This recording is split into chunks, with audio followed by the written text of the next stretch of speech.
are you here?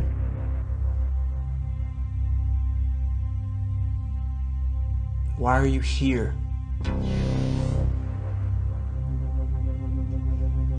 Why are you here? Why are you here?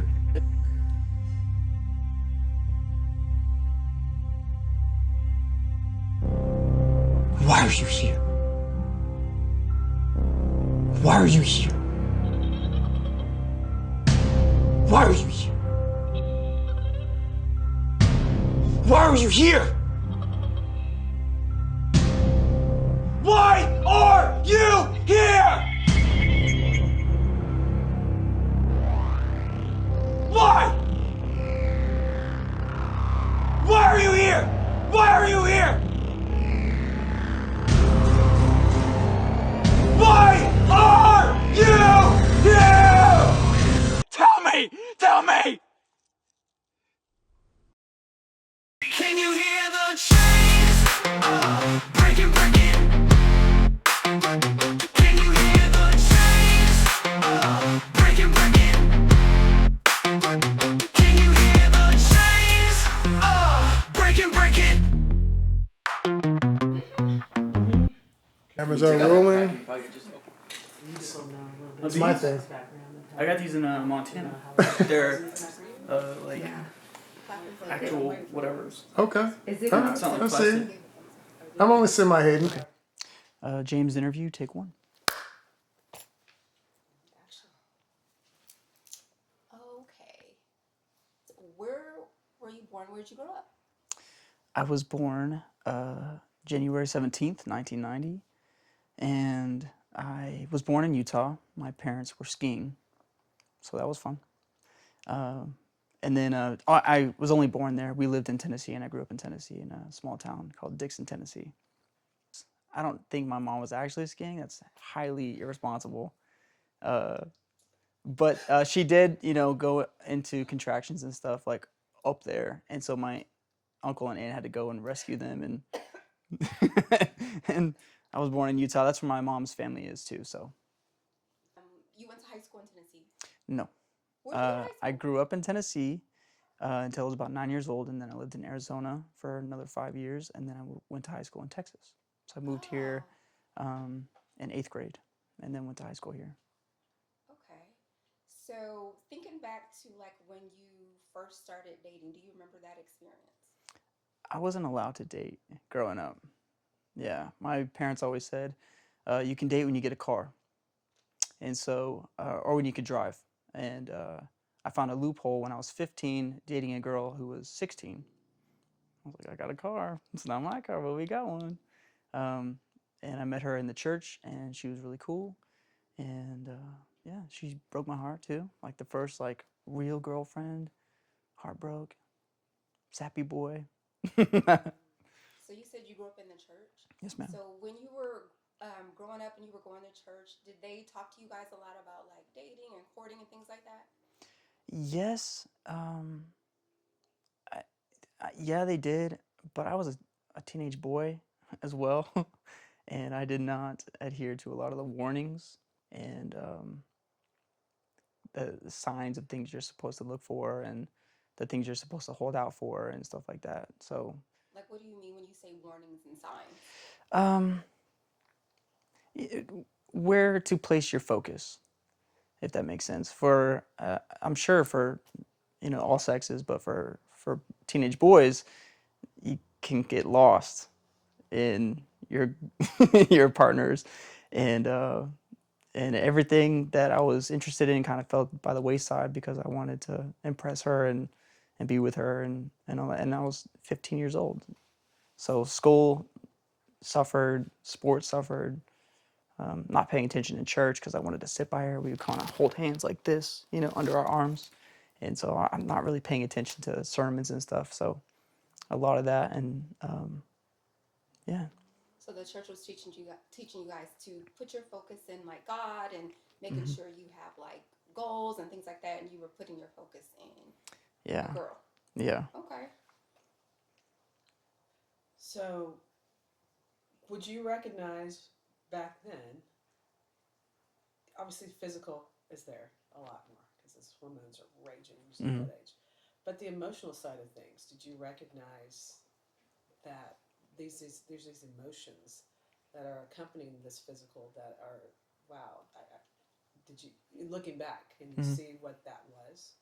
I would say maybe first and foremost, it was always that thing when you grow up in church is like, you want to find a Christian woman. And so because we met in church, I was like box checked, right? Without even really knowing her spirituality fully. 15 years old, like my spirituality is not fully developed either. But as a teenage boy, it's like, oh, bingo. And then after that, I think infatuation just kind of takes over.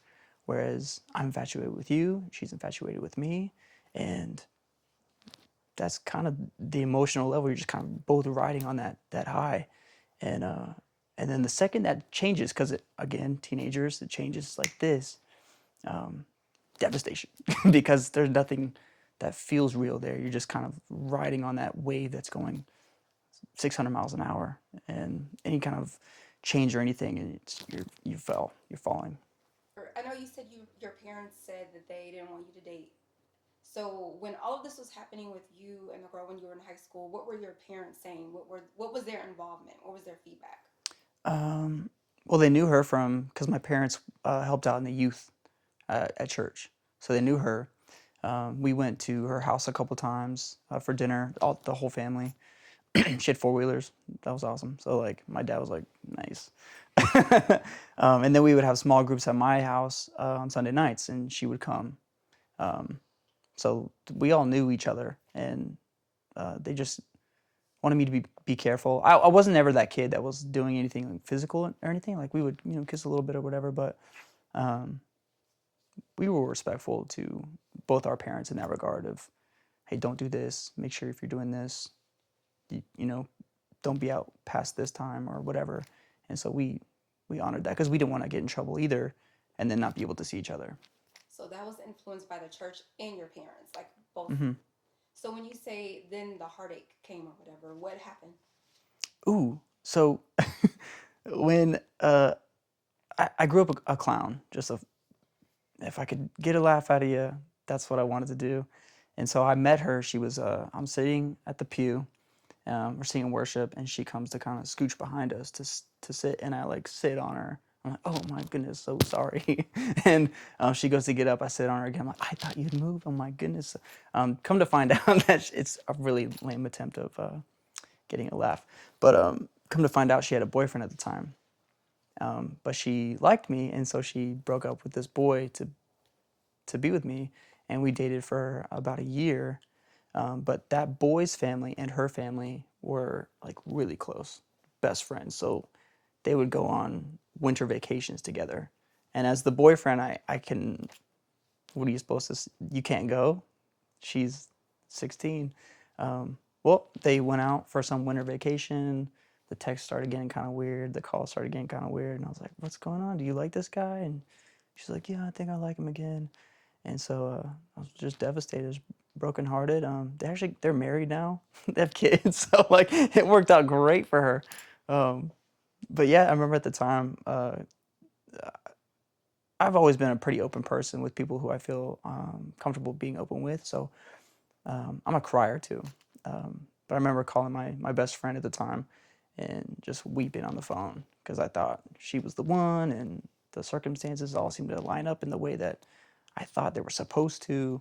And so because that expectation and reality thing didn't meet quite right, I think it stung. Do you think that affected you as you continued to date? Like, did you have that in your mind, have that in your heart as you continue to meet people and date? I don't think so, actually. Yeah, I definitely went through when I was finally able to drive. I went through that phase of I'm gonna go and pick up as many girls as I can, and so I went through that, and I never really thought about the correlation between the heartache there and then that kind of behavior because that wasn't me before. But now that you say that, I wonder if it subconsciously was like, no, I'm not gonna get too attached, but Oh, let's go have fun, if that makes sense. you think maybe like that made you put up a little bit of a wall?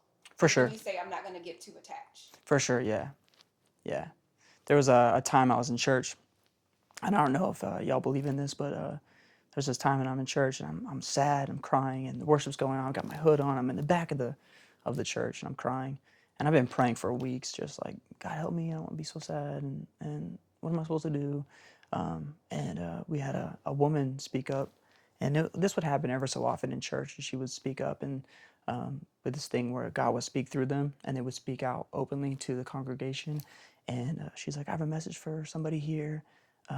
God wants you to know that it's okay to let go, that you're going to be okay. And I was specifically praying, I was like, God, speak to me. What am I supposed to, I want to fight for her, all that. And then just like that, boom, whoa, that was cool. Wow. That was the first time I was probably almost 16 at the time, the first time that I had an interaction like that with God. And so it's interesting that it happens in relation to a relationship and not anything else. So that's interesting.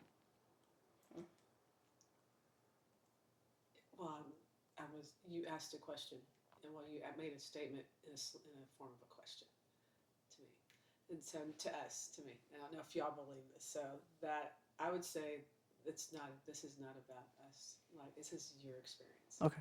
And so, yeah, because everybody, I think that when you could be in this room and you hear that same message. Mm-hmm. You could be in church and God's been gifting people to be able to convey whatever that is that you need in that moment, in that time. And there's those people in that room that know that they need to hear that. They need to feel that and understand that they are worthy and He's connecting to that day. Yeah. So, yeah, so this is your experience. Yeah, no judgment. All right? So, yeah, that's cool because I get it all the time myself. What I was going to ask earlier was when you said you're reflecting that it might have been, is the action on the might have been, back then, do you think is that I want to get back at somebody at that time? Maybe at the time MySpace was real big.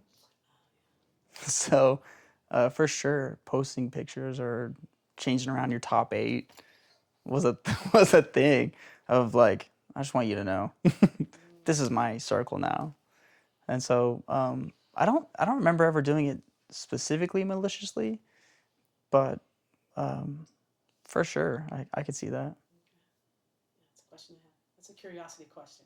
I've never been that person to go and I don't know, hurt somebody on purpose like that. I don't know. So you were talking about that experience, and then moving on, and then you talked about the church and hearing that. So from there, pivoting to getting this confirmation of whatever you needed at that moment in time. What is it that you took from that experience from that point on to move forward, and from that day? Well, for the duration of my grief from the relationship, I had pastors and my parents and friends all give me a bunch of, really solid, good advice that I didn't take. So by God kind of putting that stamp on it, it kind of brought everything. I was like, oh, okay. They were all giving me good things, and everything that they were saying is valid, and I can move forward. And sometimes like things just happen like that.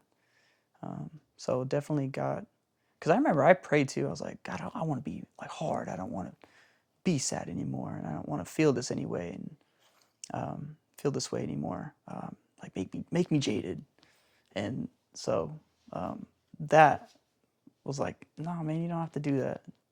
Interesting. So speak on that, because what I understand is God is full of grace. So if you're asking something that is counter to what that is, what is it about that was opposite an understanding of jaded? Jaded is going to be you're going to be in something that is not positive for your growth. So, what is it that you were grasping onto that you didn't connect the two? That was me thinking I knew better for me than anybody else, or that God knew that I knew better than God of what I needed, which isn't correct. I wanted to be a hard, I don't care, apathetic person so that I could never feel this way again, thinking that that was best for me. And lo and behold, that's not the best for anyone. And God knows that better than anyone. But so he had to kind of like, hey, you need to chill out. So the lady in the church kind of was like, everything is fine. The feelings you're feeling, like it's okay to feel this way, but know that it will pass. You know, Okay, so that was before, and then this would happen after. So when you got that confirmation from the confirmation from the lady in the church kind of put all that to rest. I didn't. What's happening when you walk out the church that day? Oh, my hood's. I told you my hood's up, and I'm in the back, and I'm sad. My head's down. I'm talking to my friends. They're like, whoa, what happened? I was like, man, it's just a good day. So it felt like that too. And I didn't have any more animosity towards her because we still went to the same church, you know. And even on Facebook or on MySpace, we would message him these messages and just stupid boy things. You jerk! You took my girlfriend. Oh, God. So this all happened when you were 16. Yeah. So now move into like as you become an adult. What was your like when you got into your 20s or whatever? What did dating look like for you then? Dating, I didn't have too many very serious relationships. It got to a point where I wanted to be really picky. So I dated a little bit here and there. Nothing ever really over a year. Just because at some point it wasn't working out, and I'm the type of person that if it's not working out, I'm not going to waste your time. I don't want you to waste my time. Let's just call it, and that's okay. Just being okay with that. You know, that's what dating is to me, is figuring out somebody. Are we compatible? Are we not? If we're not, that is okay.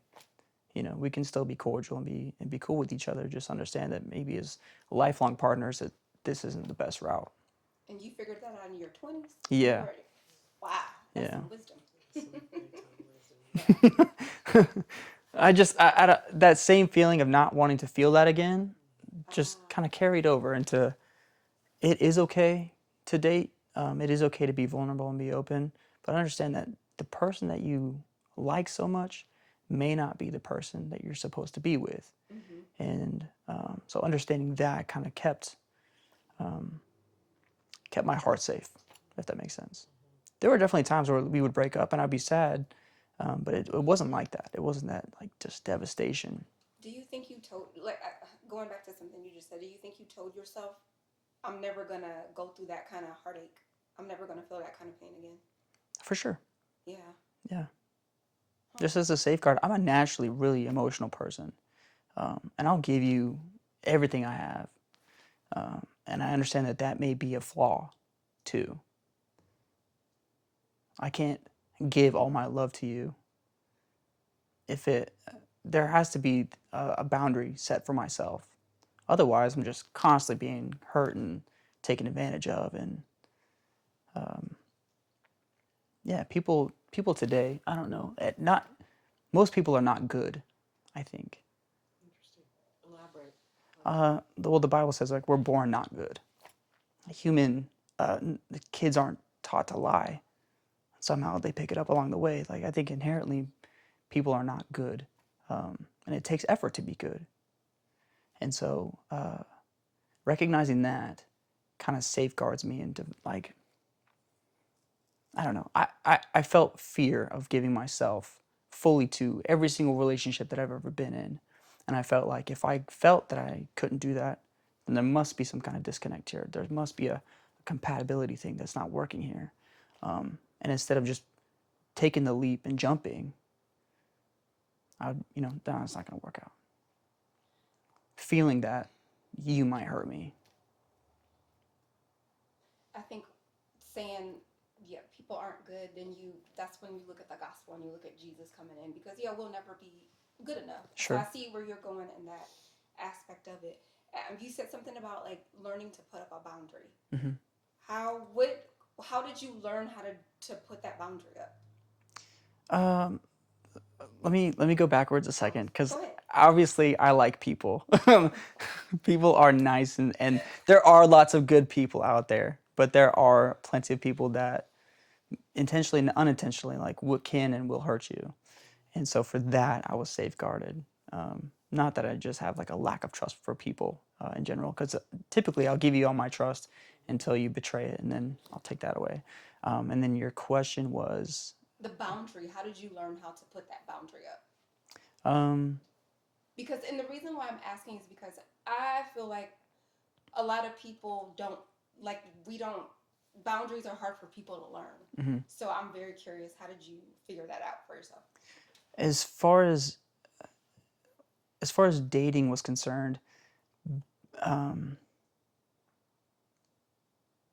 it more was I wanted to find my person, and so putting the boundary up kind of kept me focused into that. Whereas I didn't want to date somebody for 5 years and then realize it's not going to work out. Like that would be really hard, I think. So the boundary needed to exist for me in order to stay focused and not just date a bunch of people for a lengthy period of time.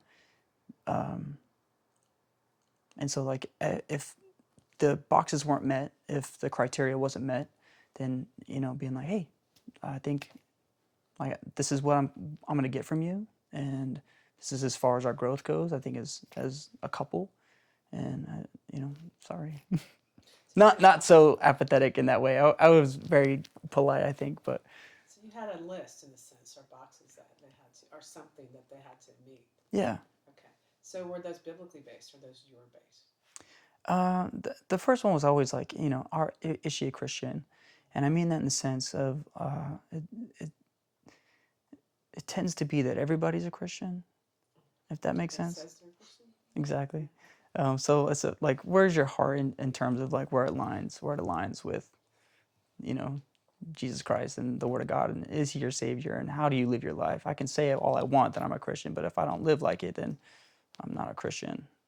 If I tell you I'm a mechanic, but I never work on cars, I'm not a mechanic. So that was the box, and then after that was family, obviously sense of humor. Are you intelligent? Do you think I'm intelligent? Do you like me?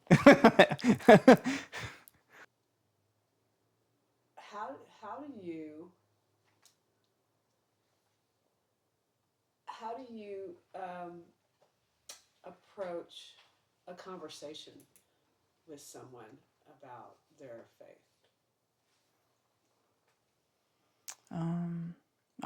Pretty straightforward, I think. What do you believe in? No, I mean, I typically, how were you raised? Were you raised in the church? What church did you go to? How devout was your family, or are you? Do you still go? Are you looking? What do you hopeful for as far as your religion and your faith? Is there something you strive towards? Like, do you want to continue a relationship with God? And then in terms of a relationship with a person, it's like, that's got to be all intertwined as well. I think to have a relationship with a person, whether they believe or not, is a relationship with God. I think that's how like we're supposed to communicate with Him, and Like brothers and sisters in Christ? Not, that's not what you mean, though, is it? Or is it? Is that what you just mean? like we're all created in His image, right? And there's nothing that we do that He didn't give us, and yeah, I don't know. I think about that sometimes. I think to have a relationship with somebody, a good one, and to want to grow and build, and like I want to know you better, is that relationship with God. When did you get married? I got married when I was 27. 27. Okay. So Yeah, how many? and So, she was 24. okay. What was that courting like? The courting was really sweet. I felt she was a trainer at the gym, and I went to the gym every day. And there was one day I was doing the chest cable flies, and right next to the cable flies are these mats. And she came over and picked the one right in front of me, started stretching. I was like, oh, she likes me for sure. Come to find out, she didn't even know I existed there. But I remember seeing her after that and like waving at her, all that stuff. And it's not very polite for a man to go up to a woman at the gym and say, pull your earbuds out. I want to talk to you because it's don't do that. Don't do that. But I thought if we're ever walking out of the gym at the same time, I'll say something to her. And she worked there, and at the time it was Gold's Gym's 50th anniversary, so there's this banner, and all the trainers and everybody could write kind of their goal for the year. And she spelled her name a very specific way, so I saw hers, and I saw the spelling of her name, and it said to be Catwoman. And I was super into superheroes and stuff, and so like that was my in. I was like, "Did you write that?" We did. We walked out at the same time. It was perfect. And I was like, "Hey, I think I saw your goal for the year." I was like, "Is that true?" She was like, "Yeah." And so we started talking, and it was really fast. We only dated for a year before I asked her to marry me, and yeah, I got the questions out of the way. You know, what do you believe in?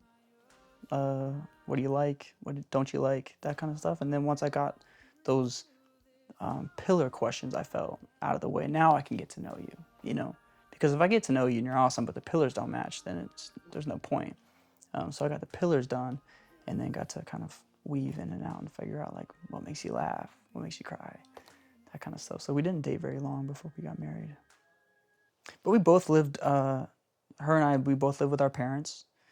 She was going to get her teaching certificate. I was just trying to be an actor, so there's not much money, especially when you're first starting out. So we both lived with our parents, and I got to meet her parents. She got to meet my parents. There was a mutual love and respect for one another. Everything just was really nice. She got really close to my sister, who was my best friend, and like that's another box. Like if my sister don't like you, you gotta go. So that was really nice, and they got to be really close. Yeah, I think dating was really sweet. What's that step from being single then to going, okay, this is that person. I'm ready to take that vow. What's happening in your mind? Oh, I was like, whoa, there's 7 billion people on the planet, and I feel like I found that one person that's supposed to be for me. It's really special. I designed her ring. I custom made it. I was really proud of that, and I was really excited to give it to her. My proposal story is really sweet, but the mindset of I want to I want to be yours forever, and I want you to be mine forever, and I want our partnership and our teamwork to grow and develop, you know, stronger, build a family, and continue through this life together as a team. I was, you know, I really wanted that, and prepared to do whatever I needed to do to make it work. And she was too at the time, and So, there's some good questions I'm asking you right now. you're good. Okay, all right. Just want to check with you. You're planning your life together, and then it doesn't turn out like you wanted to. And so, as it gets to those points, and you're seeing, you know, there's tension there. There's something there before that you didn't see? Yeah. I think first and foremost, and there's nothing against people who get married really fast. Um, I I think that maybe we didn't. I'm divorced now. I didn't say that to camera. A lot of reflecting has been done, and one of the things that I think about a lot is the duration of time that we had to get to know each other. May not have been enough time. It's funny you say that I was mature. There's a lot of aspects of my life that wasn't as mature. And so that first year of marriage was really difficult because I don't think I did a very good job in expressing how much I wanted to be an actor and what role that might play as far as me being a husband. My first 2 anniversaries, I was filming, and we had talked too about, you know, obviously I wasn't making that much money. I was very green in the industry. you have to kind of pay your dues a little bit, a lot of free work. And so financially, we weren't doing that great either. And so I was like, I'll do more work. I'll do more. Even if it's free, it'll speed the process up to getting paid work. And so we had talked about that, but I don't know that she or I necessarily realized what toll that might take on our relationship. And so we started our marriage very rocky. And for 2 years, we stayed with my sister, who had just had a baby. And my wife, became a teacher, so she's with kids all day, screaming kids, comes home, screaming kid. Husband's not there because he's filming again. Filming for that matter, and not bringing home a paycheck. So just gone. And so there's a lot that I boiled down my my downfalls throughout the whole marriage, but specifically my early is just not communicating. As a man in the relationship, I felt I got to be strong and tough, and and provide and do these things. And because it was my dream and my passion, I kind of merged the two without necessarily fully communicating. I don't want to give this up, but understand that I love you, and I'm hoping that I can make it to provide and do these things for you and for us. But I think it came across very selfish. Where James is filming again. James wants to be a big star. So initially that hurt our relationship. And years later, I would find that she never really got over that. I know before we talked about like knowing yourself and like knowing what you want and knowing you.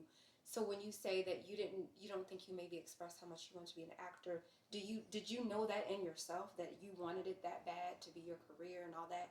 Do you think you maybe didn't know it that well and you learned it over the years, or did you not communicate that well, that this is what I really want? No, I wanted it. I had devoted my life into the arts, and very selfishly was not willing to give that up. And I remember there were arguments and times where she would say, "Hey, just curious, where am I in the priority list?" And I said, "My career, and then you." So where was God in that picture? So that when we were dating and engaged, and throughout all that, we were going to church. We went to church every Sunday. I prayed constantly. I was like, God, I pray that we stay together with you in the middle. That was always my prayer. Me, her, you in the middle. Keep us like that. And as the years kind of went on, the church thing kind of, we stopped going to church. That prayer didn't exist anymore. Like I said too, the communication wasn't there of what we each needed from each other. She needed, not just money. She wanted just stability. Let me know what's going on. Help, like invite me into your world. And at the same time, I wasn't inviting her into mine. She wasn't inviting me into hers. So like the emotional stability that she needed, I wasn't or couldn't give her at the time. When you say you guys stopped going to church, so even outside of, I'm trying to make this make sense, even outside of the church, do you feel like you had a good relationship with God, even without, like, take the church out? Do you feel like you and God had a good relationship? No. Okay. That's fair. That's fair. So I was curious when you said you stopped going to church. So Yeah, do you feel like she had a good relationship with God on her own, like all by herself? No. Okay. So we spent 2 years at my sister's house, and then we finally got our own place. And when we got our own place, that year was incredible for us as a couple, as a relationship. Just in terms of her and I, not necessarily God and I or her and God. And I there's a lot of things too, and this is going back to feeling like we didn't really know each other before we got married, is the things that I was, my understanding of certain things weren't necessarily true. So, yes, she believes in God, but she's not like a church person. And I didn't know that.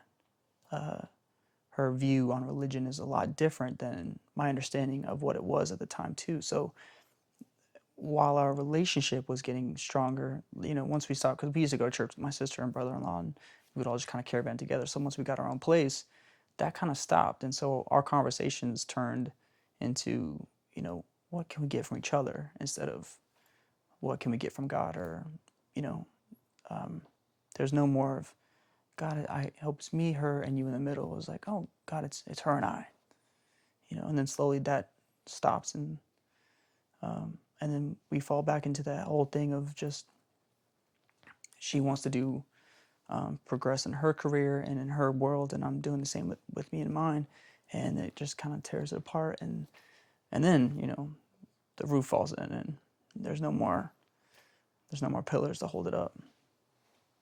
Did you guys do premarital counseling or anything like that, like a premarital class? The pastor that married us had us do, I think it was a 2-week class. And I don't feel like she was being dishonest, and I wasn't being dishonest, but at 24, for her, there's a lot more growing up to do. At 27, I'd never not lived with my parents. So there's a lot growing up for me to do. I had jobs, but as an actor, it's like you're playing make-believe for a living. And so and the type of actor that I am is I could go out and be somebody else and come home, and it takes me a minute to kind of be James again. And like that was, I think for her as well, to kind of understand you're not being James right now. And that's not cool either. I didn't have a healthy way of balancing my work and personal life. And then she only wanted to have a work life, leave that there, personal life, leave that here. So it was a very yin yang, like just polar opposites type thing for both of us and how we looked at our personal and careers. That's a lot of reflection within that. Where are you now? As of today. Where am I now? So, In terms of your relationship with God, in terms of just emotionally, all that, where are you now? yeah.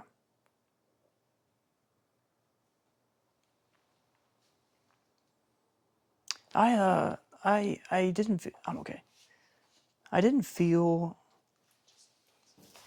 I don't know how much details you guys want. Whatever you feel comfortable with. Don't say anything you don't feel comfortable with. There was a period in my life where I felt, even in the marriage, just alone. And this all happened around COVID, excuse me. And I very much associated my career with who I am. My validation came from praise from others.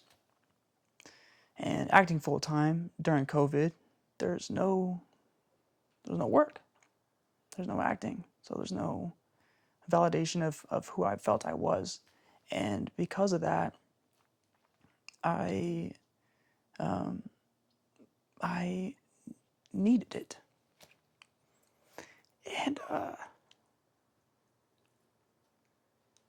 I wasn't necessarily, I think I was getting it too, which is so stupid, but I wasn't getting it the way that I wanted to get it. And there was another person who was giving me the attention that I liked. And I let that person into our life and just kind of ruined everything. And my wife is not without blame. She had her own share of secrets and things that she was keeping from me. And at the time, we weren't communicating with each other. I wasn't telling her how alone I was feeling. I wasn't telling her that I needed certain things. I wasn't telling her any of that. And during this whole time, I was losing, my family members were dying. I had 2 friends die.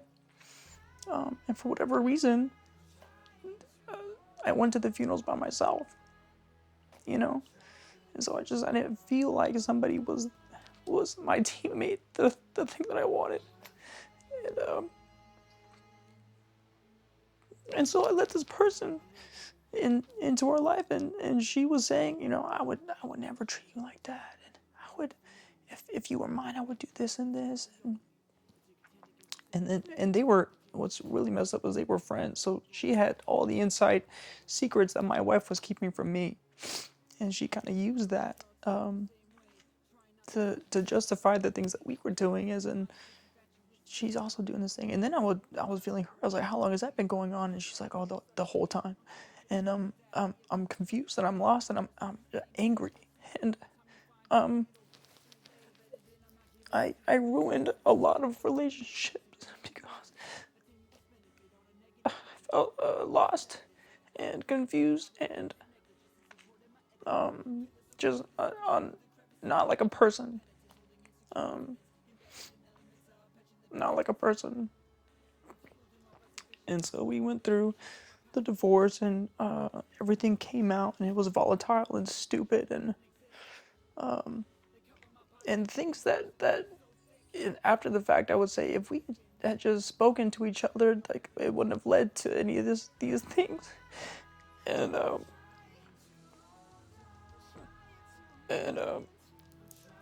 yeah, so we got divorced, and I was ashamed of myself, and continually lost. And so I booked a trip to Alaska, and I was just gonna go and jump somewhere. Um, and, uh, and I didn't. That's good. But that was the plan. I was gonna go somewhere, my bucket list place that I wanted to go, and find some place, and then just be done with my life. And I couldn't face my parents, and my family, and my friends. And I went to this place in Alaska, and it was a really beautiful place. It's called Beluga Point, and I got there, and I was like, oh, this place is perfect. And what actually happened was I was more moved by the beauty of this place, that I just kind of sat there and let the beauty kind of take me, and there I felt God there. And I was, like, it was a switch in my brain that happened at that place. And I remember I even drove back a second time before I left Alaska, just to go back up there and sit, because it was really pretty, and the weather was nice. And I'd never seen anything like that before. And there's the ocean, there's mountains, and it's very humbling. It's a very humbling place. So I didn't do anything. So I came back home, and I currently, where I'm at is I'm trying to rediscover myself. I'm trying to the relationships that I can rekindle those. Trying to rebuild my relationship with God, and I've been trying to fix the relationship with my ex-wife. I don't think it's going well, but we're friends. We hang out. But in terms of like, being together or anything like that, it's probably not going to happen, and that's something that I'm trying to work through as well. Currently, if you're asking about like where I'm at right now. I have a question in there. What is it when you said you're not yourself? That wasn't you. You mentioned that earlier. That wasn't myself. Yeah. Because when I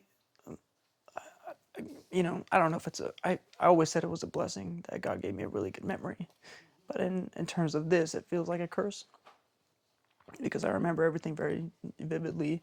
But when I look back on that period, those 6 months or whatever, it feels like a dream. It doesn't feel real. And even when what my friends would ask me and talk to me about things, and they're like, dude, you would never do that. Like, and I would lie to their faces and say, like, dude, it's not how to do that.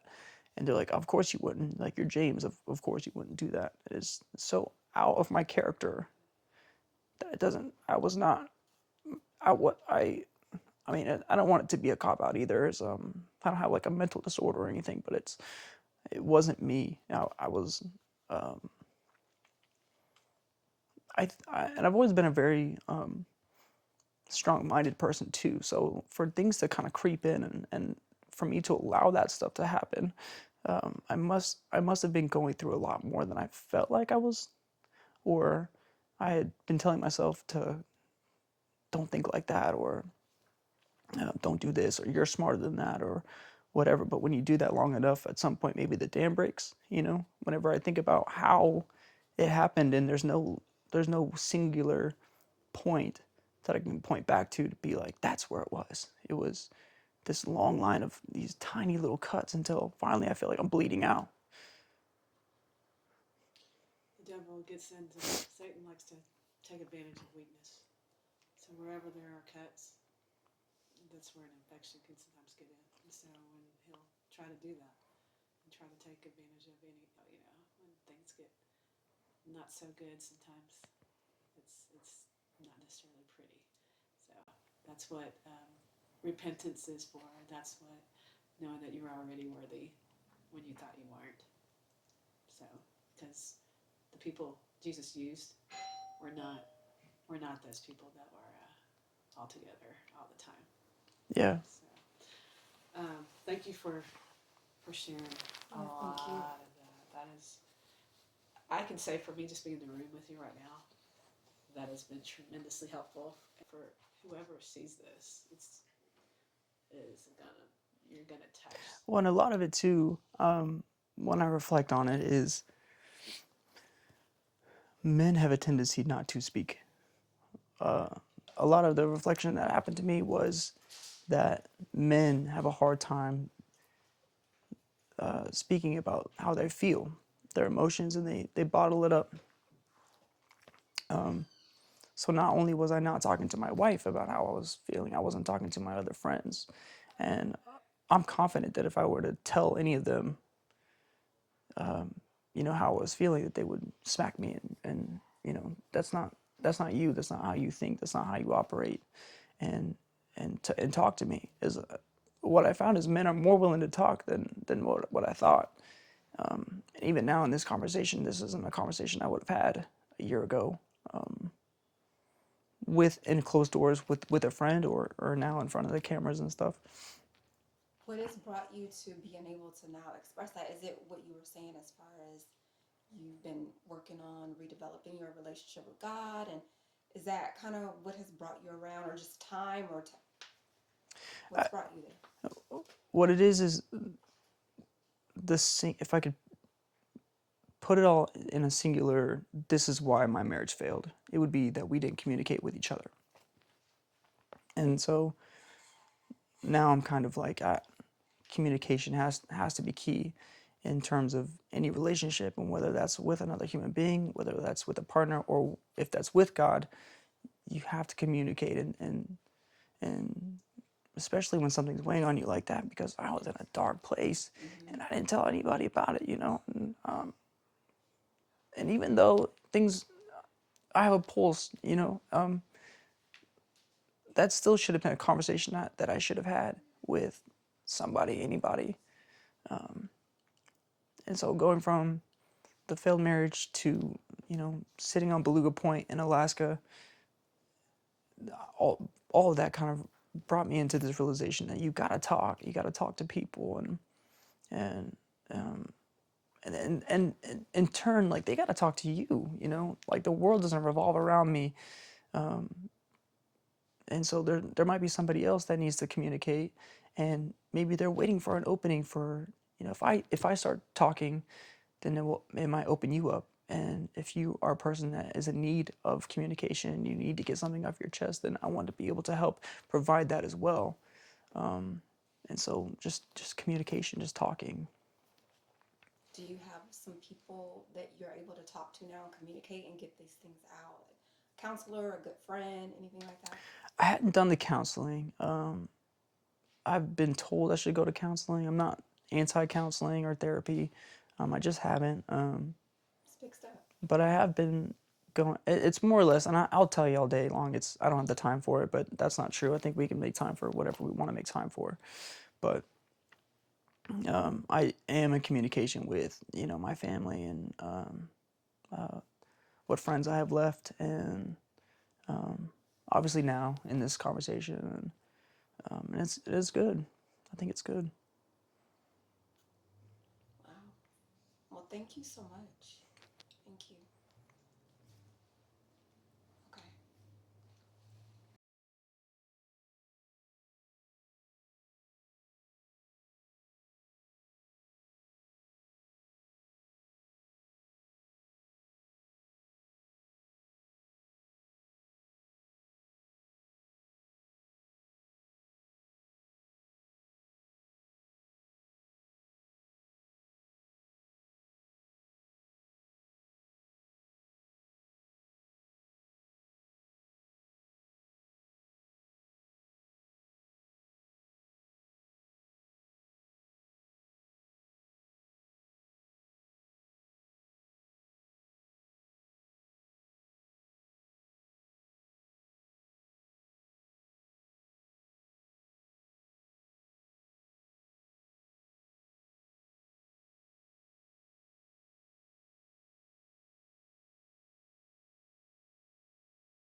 My memories, they are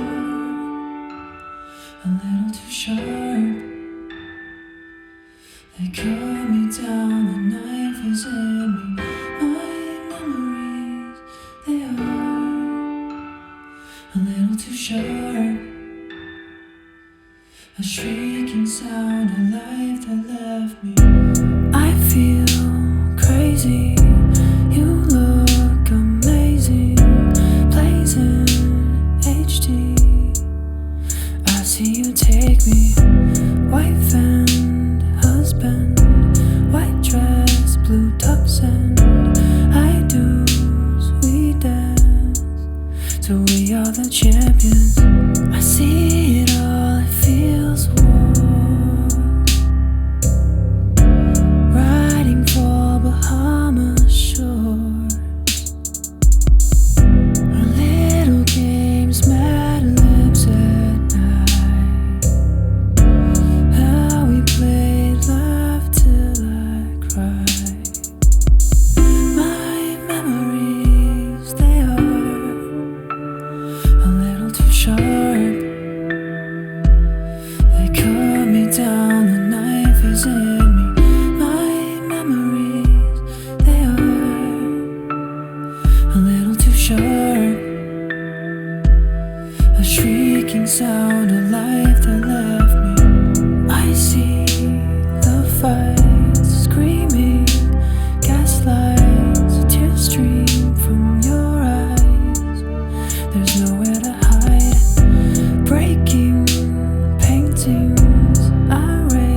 I went to Anchorage, mine said to end it, but God had another plan. Beauty, humble, step back, assemble, forgive, gentle.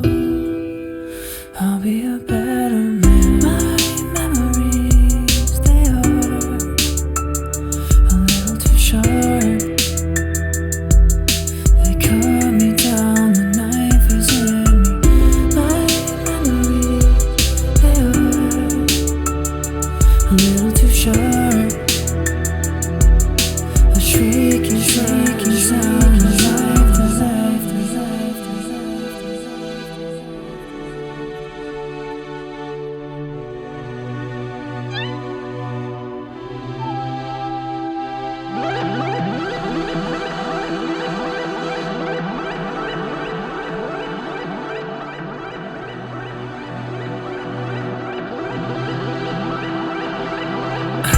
Scars wake up who we are. Can't go back to the very start. Life doesn't go how we wanted. Babe, this is not how I saw it. I made a vow under God. Should I hold on to it even though you're not? Her true love is unconditional. Doesn't mean you didn't love me at all. Release the past and looking up ahead. Understand that we'll all be dead. And when that's put in perspective, everything gets real objective.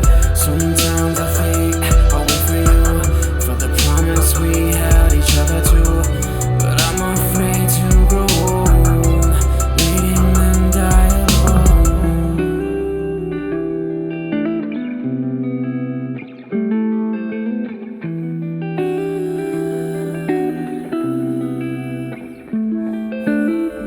I see you in everything. I see you in everything. I still see you in everything. Just waiting on the day doesn't stay